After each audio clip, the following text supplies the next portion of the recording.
Sir അപ്പൊ ഇതിന് എത്രത്തോളം വേക്കൻസി ഉണ്ടാവും? വേക്കൻസി വളരെ വലിയ നമ്പറാണ്. പോസ്റ്റിന്റെ മുകളിൽ കയറുന്ന ജോലി ലൈൻമാന്റെ ജോലിയാണ്. അതുമായി ബന്ധപ്പെടുത്തിയാണ് ഈ ഒരു വ്യത്യാസം വന്നത്. മസ്ദൂർ എന്താണ് സാർ? അതുപോലെ എടുത്തു പറയേണ്ട മറ്റൊരു കാര്യം എന്ന് പറയുമ്പോൾ ഇതിന്റെ പ്രൊമോഷനാണ്. ഇത് രണ്ടും ഉള്ള ആൾക്കാർ എത്ര പേര് കേരളത്തിൽ കാണുമെന്ന് വെച്ചാൽ ഒരുപക്ഷെ അത്രയും പേർക്കും ജോലി കിട്ടാനുള്ള സാധ്യതയുണ്ട്. എടാ, KSEBിയിലെ മസ്ദൂർ തസ്തികയുമായിട്ട് ബന്ധപ്പെടുത്തി ഏറ്റവും പുതിയ കുറെ വിവരങ്ങൾ വന്നിട്ടുണ്ട്. 10 വർഷമായിട്ട് അവിടെ അഡ്വൈസ് മുടങ്ങിക്കിടക്കുന്ന ഒരു മേഖലയാണ്. അപ്പോൾ എന്താണ്, നമ്മുടെ യോഗ്യത പരിഷ്കരിച്ചിട്ടുണ്ട്. അങ്ങനെ കുറെ കാര്യങ്ങൾ വന്നിട്ടുണ്ട്. അപ്പോൾ അതുമായി ബന്ധപ്പെടുത്തി എല്ലാ വിവരങ്ങളും ഈ വർഷം നിങ്ങൾ മസ്ദൂർ ആകെ ഒരുങ്ങോ. KSEB കിട്ടിലും പോസ്റ്റാണ് അല്ലേ? KSEBിയിലുള്ള എല്ലാ ജോലിക്കും അടിപൊളി ശമ്പളമാണ്. അതാണ് KSEBിയിലേക്ക് പ്രത്യേകത. ബോർഡാണെങ്കിലും നല്ല ശമ്പളം കിട്ടുന്ന ബോർഡ്. അപ്പൊ അതുമായി ബന്ധപ്പെടുത്തിയിട്ടുള്ള പുതിയ വാർത്തകളാണ്. അപ്പോൾ മിസ്, നമുക്ക് ആദ്യമായിട്ട് വന്നേക്കുന്നത് നമ്മുടെ യോഗ്യതയാണ്. യോഗ്യതയിൽ വന്ന വ്യത്യാസങ്ങൾ, അതായത് നമുക്ക് എല്ലാവർക്കും അറിയാവുന്നതാണ് മസ്ദൂറിന് 10ാം ക്ലാസ് പാസ് ആകരുത്. യോഗ്യത എന്ന് പറയുമ്പോൾ 4ാം ക്ലാസ് പാസ് ആകണം, പക്ഷെ 10ാം ക്ലാസ് പാസ് ആകരുത്. ഇത്തരത്തിൽ ആ ഒരു യോഗ്യത ഉണ്ടായിരുന്നപ്പോഴത്തേക്ക് മസ്ദൂർ വിളിക്കുന്ന സമയത്ത് ഒരു ബഹളമാണ് നമ്മുടെ നാട്ടിലൊക്കെ. എന്നുവെച്ചാൽ നമുക്ക് 10ാം ക്ലാസ് പാസ്സാത്ത ആരൊക്കെ ഉണ്ട് അവരെല്ലാം കിട്ടുന്ന ഒരു ഗവൺമെന്റ് ജോലി. അതായത് 10ാം ക്ലാസ് തത്തുല്യം എഴുതുന്ന ആൾക്കാർ പോലും എഴുതാതെ മസ്ദൂറിന് വേണ്ടി പ്രിപ്പയർ ചെയ്യുന്ന അവസരം ഉണ്ടായിരുന്നു. അവിടെ ഒരു വലിയ അടി പറ്റി എന്നുള്ളതാണ്. എന്തായാലും അത് നമുക്ക് കിട്ടുകയാണ്. അതായത് അഭ്യസ്ത വിദ്യ എന്ന് പറയണമെന്നുണ്ടെങ്കിൽ SSLC പാസ്സാവണം. അപ്പൊ അഭ്യസ്ത വിദ്യന്മാർക്ക് തന്നെ വരികയാണ്. ഈ ഒരു നിയമനിർമ്മാണം നടന്നുകൊണ്ടിരുന്നത് കൊണ്ട് തന്നെയാണ് ഈ 10 വർഷത്തേക്ക് ഇതിന്റെ ഒരു നിയമനം മരവിച്ചിരുന്നത്. സാർ അപ്പൊ ഇതിന് എത്രത്തോളം വേക്കൻസി ഉണ്ടാവും? വേക്കൻസി വളരെ വലിയ നമ്പറാണ്. കാര്യം എന്ന് പറയുമ്പോൾ നമ്മളിപ്പോ 3000 വേക്കൻസി കമ്പനിയുടെ LGS എന്ന് പറയുമ്പോഴത്തേക്ക് പിള്ളേരെ കണ്ണുകളിൽ ഞെട്ടിയിരിക്കുകയാണ്. എല്ലാവരും ഓടിപ്പോ അപ്ലൈ ചെയ്ത്. അതും പ്രത്യേകത സ്ത്രീകൾക്കും പറ്റും. അതാണ് പോയിന്റ്. അപ്പൊ മസ്ദൂർ ആവാൻ ഇനി പുരുഷന്മാർ മാത്രമല്ല സ്ത്രീകളുണ്ട്. അപ്പൊ ഇനി പോസ്റ്റിന്റെ മുകളില് വരില്ല, അങ്ങനെ പേടിക്കണ്ട. പോസ്റ്റിൽ ഒന്ന് വലിഞ്ഞു കയറി പ്രാക്ടീസ് ചെയ്തൊക്കെ വെച്ചോ? അല്ല, ആക്ച്വലി പോസ്റ്റിന്റെ മുകളിൽ കയറുന്ന ജോലി ലൈൻമാന്റെ ജോലിയാണ്. അതുമായി ബന്ധപ്പെടുത്തിയാണ് ഈ ഒരു വ്യത്യാസം വന്നത്. മസ്ദൂർ എന്താണ് സാർ? മസ്ദൂർ എന്ന് പറയുമ്പോഴത്തേക്കും അവർക്ക് കുറച്ച് ഫിസിക്കൽ ആക്ടിവിറ്റീസ് ചെയ്യേണ്ടുന്ന ജോലിയാണ് വരുന്നത്. അതായത് നമുക്ക് ചിലപ്പോൾ പോസ്റ്റിന്റെ കുഴിയെടുക്കുക, അല്ലെങ്കിൽ എന്തെങ്കിലും സാധനങ്ങൾ അങ്ങോട്ടും ഇങ്ങോട്ടൊക്കെ ട്രാൻസ്പോർട്ട് ചെയ്യാൻ വേണ്ടി സഹായിക്കുക.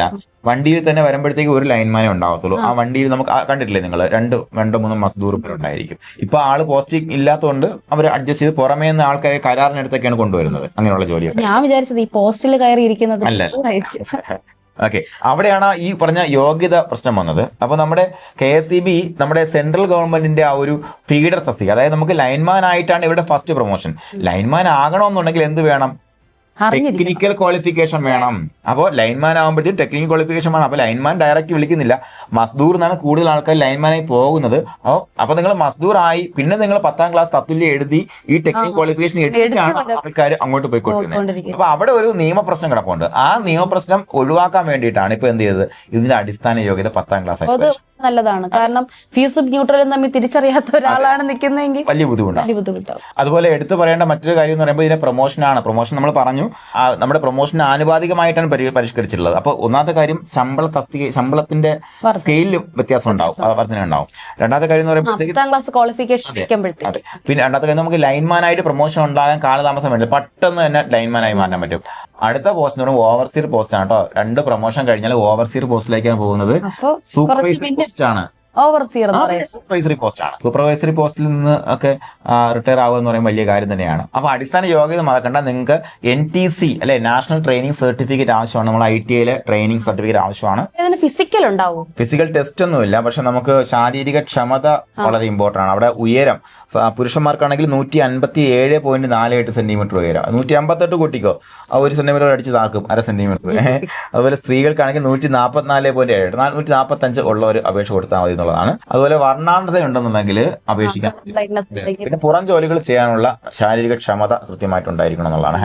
എന്തെങ്കിലും പറ്റത്തില്ല, പിന്നെ ശേഷിക്കാർക്കൊന്നും പറ്റത്തില്ല. എന്തെങ്കിലുമൊക്കെ എടുത്ത് പൊക്കിക്കൊണ്ട് പോവുകയോ. ഇപ്പൊ പ്രധാനമായിട്ട് നമ്മുടെ KSEB സംബന്ധിച്ചിടത്തോളം മഴ വന്നു കഴിഞ്ഞാൽ പിന്നെ പണിയാണ്. മരൊടിഞ്ഞ് വീഴലും അതെല്ലാം എടുത്ത് മാറ്റണമല്ലോ. അതുപോലെ നമുക്ക് നേരത്തെ യോഗ്യതയിൽ ഉണ്ടായത് പ്രധാനപ്പെട്ട കാര്യം സൈക്കിൾ സവാരി അറിഞ്ഞിരിക്കണം എന്നൊരു യോഗ്യത ഉണ്ടായിരുന്നു. ഇപ്പൊ അത് എത്രത്തോളം ഉണ്ടാകോ ഇല്ലെന്ന് നമുക്കറിയില്ല. അതിൽ നോട്ടിഫിക്കേഷൻ ഒക്കെ വന്നതിന് ശേഷം അറിയാൻ പറ്റത്തുള്ളൂ. സൈക്കിൾ അറിഞ്ഞാൽ സൈക്കിൾ പഠിച്ചിരിക്കുന്നത് നല്ലതാണ്. അത് നിങ്ങൾക്ക് സർട്ടിഫിക്കറ്റ് വേണം. അതെ. നിങ്ങൾക്ക് ഈ NTC സർട്ടിഫിക്കറ്റ് ഉള്ള വയർമാനിലെ NTC സർട്ടിഫിക്കറ്റ് ഉള്ള ആൾക്കാരെ സംബന്ധിച്ചിടത്തോളം നിങ്ങൾ കൃത്യമായിട്ട് എന്ത് ചെയ്യുക, സൈക്കിൾ സവാരി കൂടെ അറിയാം. അപ്പോൾ അത് അവർക്കൊരു ഓപ്പർച്യൂണിറ്റിയാണ്. കാരണം സാധാരണ ഈ 10ാം ക്ലാസ് ഒരു പാസ്സായി കഴിഞ്ഞാൽ ഒരു ലാസ്റ്റ് ഗ്രേഡിന് വേണ്ടിയിട്ടാണ് പ്രിപ്പയർ ചെയ്തത്. അപ്പൊ ഇതിപ്പോ അവർക്കൊരു ലാസ്റ്റ് ഇയറിൽ ചില പോസ്റ്റിൽ സൈക്കിൾ സവാരി ആവശ്യമാണ്. ആവശ്യമാണ്. അത് നമ്മുടെ CBLGS ഉണ്ട്. അതെ. അപ്പൊ ഇവിടെ എന്ന് പറയുമ്പോൾ നിങ്ങൾ മനസ്സിലാക്കുക, 10ാം ക്ലാസ് മാത്രം പോരാ, NTC സർട്ടിഫിക്കറ്റ്, ITI സർട്ടിഫിക്കറ്റ് വേണം. ഇത് രണ്ടും ഉള്ള ആൾക്കാർ എത്ര പേര് കേരളത്തിൽ കാണുമെന്ന് വെച്ചാൽ ഒരുപക്ഷെ അത്രയും പേർക്കും ജോലി കിട്ടാനുള്ള സാധ്യതയുണ്ട്. അതായത് 5000 പോസ്റ്റാണ് നമുക്ക് കേരളത്തിൽ ഉള്ളത്. നിലവിൽ ഈ 10 വർഷമായിട്ട് ഇത് മുടങ്ങി കിടക്കുന്നു. അപ്പൊ എങ്ങനെ നോക്കിയാലും നമുക്ക് കുറെ ആൾക്കാർ എന്തായിട്ടുണ്ടാവും, പ്രൊമോഷൻ ആയിട്ട് പോയിട്ടുണ്ടായിരിക്കും. കുറെ പേര് റിട്ടയർ ആയ ആൾക്കാരുണ്ടായിരിക്കും. എങ്ങനെ നോക്കിയാൽ ഒരു 3000-ലധികം വേക്കൻസികൾ കിട്ടുമെന്നൊരു പ്രതീക്ഷയാണ് നമുക്കുള്ളത്. അപ്പം മൊത്തം PSCക്ക് വിടത്തില്ല. അതിനകത്ത് തന്നെ ബോർഡിൽ നമുക്ക് 3 വർഷം കരാർ അടിസ്ഥാനത്തിൽ ജോലി ചെയ്ത ആൾക്കാർക്ക് ഒരു ഇത് പോകുന്നുണ്ട്. പിന്നെ ലൈംഗിക ഹർണസുകാർക്ക് പോകുന്നുണ്ട്. അവിടെ മാത്രമേ വനിതകൾ എടുക്കുന്നുള്ളൂ ഇവരതിനകത്ത്. അല്ലാണ്ട് പണ്ട് നേരത്തെ വനിതകൾക്ക് ഡയറക്ട് റിക്രൂട്ട്മെന്റ് ഇല്ലായിരുന്നു. ലൈംഗിക ഹർണസ് ആയിട്ടുള്ള അച്ഛനോ അമ്മയോ ബോർഡിൽ നിന്ന് മരിച്ച ആൾക്കാർക്ക് മാത്രമേ അത് കിട്ടത്തുള്ളൂ എന്നാണ്. അപ്പോൾ നിങ്ങൾ ഈ പറഞ്ഞ പോലെ കാലം മാറിക്കൊണ്ടിരിക്കുകയാണ്. ജോലി എന്ന് പറയുമ്പോഴത്തേക്കും വളരെ ഒരു വലിയൊരു അനിവാര്യതയാണ്. ആ ജോലി മാത്രമല്ല, ജോലിയുടെ സെക്യൂരിറ്റി എന്ന് പറയുമ്പോഴത്തേക്കും ഇത് ജോലി സെക്യൂരിറ്റി ഇപ്പോൾ എല്ലാ മേഖലയിലും നഷ്ടപ്പെട്ടുകൊണ്ടിരിക്കുകയാണ്. ഉദാഹരണത്തിന് ഇപ്പോൾ ഞാൻ പഠിപ്പിക്കുന്നു വെച്ചോളൂ, എൻ്റെ ഒരു AI അവതാർ വന്ന് പഠിപ്പിക്കുന്ന കാലം ഇതുവരെയല്ലെന്ന് ഞാൻ വിശ്വസിക്കുന്നത്. കാര്യം അങ്ങനെ ആയിക്കൊണ്ടിരിക്കുന്ന കാലം. നമ്മൾ ഈ IT മേഖലയാവട്ടെ മറ്റിതര മേഖലയിലൊക്കെ ആൾക്കാർക്ക് പ്രൈവറ്റ് സെക്ടറിൽ മൊത്തം ജോബിന്റെ ഇൻസെക്യൂരിറ്റി പടർന്നു പിടിക്കാൻ പോകുന്ന 5 വർഷമാണ് വരാൻ പോകുന്നത്. കാര്യം നമുക്ക് കോവിഡ് വന്നപ്പോഴത്തേക്കാണെന്നുണ്ടെങ്കിലും അതുപോലെ സാമ്പത്തിക മാന്ദ്യം വന്നപ്പോഴത്തേക്ക് ഉണ്ടായ ഒരു അവസ്ഥ ഒരു പക്ഷേ ഇനിയും വരാനുള്ള സാധ്യത ഉറപ്പാണ്. കാര്യം എന്ന് പറയുമ്പോഴത്തേക്ക് ഇത്രേ ഉണ്ടാവും. ഒരു കമ്പനി, ആ ഒരു കമ്പനിയിൽ 100 പേര് IT കമ്പനി ജോലി ചെയ്യണമെന്ന് വെച്ചോളൂ. കൃത്യമായിട്ട് AI യൂട്ടിലൈസ് ചെയ്യുന്ന 10 പേര് മതി നേരത്തെ 100 പേരുണ്ടായിരുന്ന കമ്പനി റൺ ചെയ്യാൻ. വലിയ ലാഭമാണ് കമ്പനിക്ക് വരിക. പ്രൈവറ്റ് സെക്ടർ എന്തായാലും അവിടുത്തെ ആളുകളെ പറ്റി ചിന്തിക്കില്ലല്ലോ. അപ്പോഴത്തേക്ക് ഈ 90 പേരുടെ ജോലി നഷ്ടപ്പെടാൻ. ഇതേ അവസ്ഥയാണ് അപ്പുറത്തെ കമ്പനിയിൽ. ഒന്നുകിൽ ആ അപ്പുറത്തെ കമ്പനി ഇത് അഡോപ്റ്റ് ചെയ്യണം, ഇല്ലെങ്കിൽ അവൻ പൊളിയും.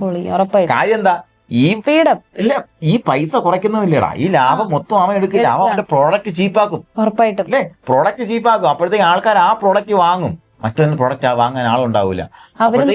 ഒന്നുകിൽ അവൻ എന്ത് ചെയ്യും, ഇത് അഡോപ്റ്റ് ചെയ്തിട്ട് പ്രോഡക്റ്റിന്റെ പൈസ കുറയ്ക്കും, ഇല്ലെങ്കിൽ അവൻ പൂട്ടും. ഇങ്ങനെ കണ്ടിന്യൂസ് ആയിട്ട് ഇത്തരത്തിലുള്ള കമ്പനീസ് എല്ലാം കൂടുതൽ ലാഭകരമാവുകയും അതിന്റെ ഫലമായിട്ട് അവരുടെ പ്രൈസ് കുറഞ്ഞു വരും. ഉദാഹരണത്തിന് 10 ലക്ഷം രൂപയാണ് പണ്ടൊരു ആപ്പ് ഉണ്ടാക്കാനെന്നുണ്ടെങ്കിൽ ഇനി അത് 1.5 ലക്ഷം രൂപയ്ക്കോ 2 ലക്ഷം രൂപയ്ക്കോ ചെയ്തു തരാൻ പറ്റിയ ആളുണ്ടാവും. അപ്പോഴത്തേക്ക് അതങ്ങനെ സംഭവിക്കും. ഡിമാൻഡ് സപ്ലൈ എപ്പോഴും അങ്ങനെയാണല്ലോ. രണ്ടാമത്തെ ദൂരവ്യാപക ഫലം കൂടെ പറഞ്ഞുതരാം. എന്താ കാര്യം, എക്കോണമിയിലോട്ടുള്ള പൈസയുടെ ഒഴുക്ക് കുറയും. 2 ലക്ഷം 3 ലക്ഷം ഒക്കെ ശമ്പളം മേടിച്ചിന് IT പ്രൊഫഷണൽസിനും അതുപോലെ ഫോട്ടോഷോപ്പ്, സിനിമയുടെ പിന്നിൽ പ്രവർത്തിക്കുന്ന ആൾക്കാർ, സിനിമയ്ക്ക് വലിയൊരു വ്യവസായമല്ലേ. അതെ. സിനിമ എന്ന് പറയുമ്പോഴത്തേക്കും നമുക്ക് എൻറ്റയർലി AI വെച്ച് സിനിമ ഉണ്ടാക്കാൻ പറ്റുന്ന അവസ്ഥ വേണ്ട. അഭിനയം പഠിക്കാൻ ആരും പൂനെ ഇൻസ്റ്റിറ്റ്യൂട്ടിലോട്ട് അഭിപ്രായമാണ്. നിങ്ങൾക്ക് സ്കില്ലുണ്ടെങ്കിൽ നിങ്ങൾക്ക് ഒരു ക്രിയേറ്റർ ആകാൻ പറ്റും. AI വെച്ചൊരു ക്രിയേറ്റർ ആകാൻ പറ്റും. നിങ്ങൾക്ക് അത്രയും അനുസരിച്ച് നിങ്ങൾക്ക് എക്സൽ ചെയ്യാൻ പറ്റും. പക്ഷെ ബാക്കിയുള്ള എല്ലാ തൊഴിലും ഇനി നിങ്ങൾ അവിടെയാണ് നിങ്ങളുടെ സ്കില്ല് വളർത്തുന്നത്. ഗവൺമെന്റ് ജോലി വേണ്ടെന്നുണ്ടെങ്കിൽ ഒരു തീരുമാനം. അല്ലെങ്കിൽ നിങ്ങൾ എന്ത് ചെയ്യണം, ഗവൺമെന്റ് ജോലിക്ക് വേണ്ടിയിട്ടുള്ള പഠനം തുടങ്ങണം. കാര്യം ഗവൺമെന്റ് ജോലി ഒരിക്കൽ കിട്ടിക്കഴിഞ്ഞാൽ പിന്നെ എന്തായാലും തിരിച്ചുവിടത്തില്ല. എന്തെങ്കിലും പ്രശ്നം കാണിച്ചാൽ പിരിച്ചുവിടും. ക്രിമിനൽ കേസിൽ അകപ്പെട്ട് നിങ്ങൾ ശിക്ഷ വാങ്ങുകയാണെങ്കിൽ നിങ്ങളുടെ ജോലി നഷ്ടപ്പെട്ടേക്കാം. അത് അവിടെ നമുക്കൊന്നും പറയാൻ പറ്റത്തില്ല. അല്ലാതെ ഒരു സാഹചര്യത്തിൽ പിരിച്ചു വിടുക എന്ന് പറയുമ്പോഴത്തേക്ക് ഇത് ചട്ടങ്ങളുള്ള പരിപാടിയാണ്. ഇനിയിപ്പോൾ നിങ്ങളുടെ സർക്കാർ ഉദ്യോഗസ്ഥ മേലുദ്യോഗസ്ഥനെ പോയിട്ട് ചിലപ്പോൾ ഒരു ചീത്ത പറയോ തല്ല് പിടിച്ചിട്ടൊക്കെ വരെ കേസ് ഒത്തുതീർപ്പാക്കിയ സംഭവങ്ങളുണ്ട്. പക്ഷെ നമുക്ക് പ്രൈവറ്റ് മേഖല അതൊന്നും പറ്റില്ല. മാത്രമല്ല നമ്മുടെ ജോബ് സെക്യൂരിറ്റി വളരെ കുറവാണ്. ജോബ് സെക്യൂരിറ്റിക്ക് വേണ്ടി എല്ലാവരും നന്നായിട്ട് പ്രവർത്തിക്കേണ്ട വർഷമാണ് 2026. അപ്പോൾ ഈ മസ്ദൂർ തസ്തികകൾ വരുമ്പോഴത്തേക്കും സംഗതി പൊരിക്കും. NCVT ഇല്ലാത്ത ആൾക്കാരെ സംബന്ധിച്ചോളം നിങ്ങൾ എന്ത് ചെയ്യുക, സർട്ടിഫിക്കറ്റ് എടുക്കാൻ വേണ്ടിയുള്ള ശ്രമം തുടങ്ങുക. ഇപ്രാവശ്യം അറിയിപ്പ് തന്നു കഴിഞ്ഞു. അപ്പോൾ അതിനോടൊപ്പം ചിലപ്പോൾ ഇപ്രാവശ്യം പറ്റിയില്ലെങ്കിൽ 2 വർഷം കഴിയുമ്പോഴത്തേക്കുള്ള നോട്ടിഫിക്കേഷൻ അപേക്ഷ കൊടുക്കാൻ പറ്റും. മനസ്സിലായില്ലേ? അതും കൂടെ എടുത്ത് വയ്ക്കുക. അപ്പോൾ എല്ലാ കുട്ടികൾക്കും വിജയാശംസകൾ. അതുപോലെ ഞാൻ തുടക്കത്തിൽ പറയാൻ വിട്ട കാര്യമാണ്, നിങ്ങൾ ഈ നിമിഷം വരെ കണ്ട ആൾക്കാർ കൃത്യമായിട്ട് സബ്സ്ക്രൈബ് ചെയ്തിട്ട് വേണം. പിന്നെ നിങ്ങളുടെ പിള്ളേരെ ഫ്രണ്ട്സിന് ഇത് അയച്ചു കൊടുക്കണം, ലൈക്ക് ചെയ്യണം, നിങ്ങളെ അറിയട്ടെ, അതിൽ ഇന്ററാക്ട് ചെയ്യണം നിങ്ങൾ കേട്ടോ. താഴെ നിങ്ങളൊരു മെസ്സേജ് കൊണ്ട് ഇന്ററാക്ട് ചെയ്യുക, കമന്റ് ബോക്സിൽ ഇന്ററാക്ട് ചെയ്യുക, എന്തെങ്കിലും ടൈപ്പ് ചെയ്തിട്ട് നമുക്കിത് അടുത്ത വേണ്ട കാര്യങ്ങളോ നിങ്ങൾ ഇഷ്ടപ്പെട്ടില്ലേ അതും പറ, കുഴപ്പമില്ല. ഓക്കെ, നമ്മൾ നിർത്തിക്കോളാം. ഓക്കേടാ. അപ്പോൾ എന്തായാലും നമുക്ക് അടുത്ത കണ്ടന്റ് കാണാം. Thank you.